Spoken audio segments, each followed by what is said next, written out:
सर्वांना श्री स्वामी समर्थ. तर आज गुरुवारसुद्धा होता आणि प्रत्येक साप्ताहिक केंद्रामध्ये दिंडोरी प्रणित सेवा मार्गाचा अखंड नामजप यज्ञ सप्ताहसुद्धा आजपासून सुरू झालेला आहे. तर त्यासाठीची जी काही सकाळी गडबड होती, त्याच्यानंतर आधी उंबरठ्याला लेपन केलं, कारण गुरुवारसुद्धा होता. आणि बघा, जास्वंदीला इतकं सुंदर छोटंसं आणि क्यूट असं फूल आलेलं होतं, ते मात्र मी स्त्रीयंत्रावर अर्पण केलं. छान अशी देवपूजा झाली. आजपासून सप्ताह सुरू होतोय म्हटल्यानंतर पूर्ण वस्त्र वगैरे चेंज करून घेतलं होतं. सकाळी लवकर उठून देवघराचं देव स्वच्छ केले आणि त्याच्यानंतर देवपूजा. आई भगवतीला आणि त्याच्यानंतर महाराजांना गुलाबाचं फुलं अर्पण केलं आणि लगेचच संध्याकाळी मी अशी केंद्रामध्ये गेली, कारण दिवसभरात काम होतं, अजिबात ऊन असल्यामुळे मी बाहेर निघालेली नाही. मात्र उद्यापासून आता कंटिन्यू सेवा करावी लागेल. बऱ्यापैकी गर्दी होती म्हटल्यानंतर बसायला अजिबात जागा नसते, कारण सप्ताहाच्या 7 दिवसामध्ये खूप जास्त गर्दी असते. दरबार असा छान सजलेला होता. त्याच्यानंतर लगेचच इथे विष्णू सहस्रनाम वाचन झालं आणि संध्याकाळी मात्र विष्णू सहस्रनाम वाचलं.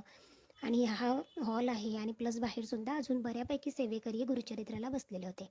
असं संपवला आजचा दिवस. बाय.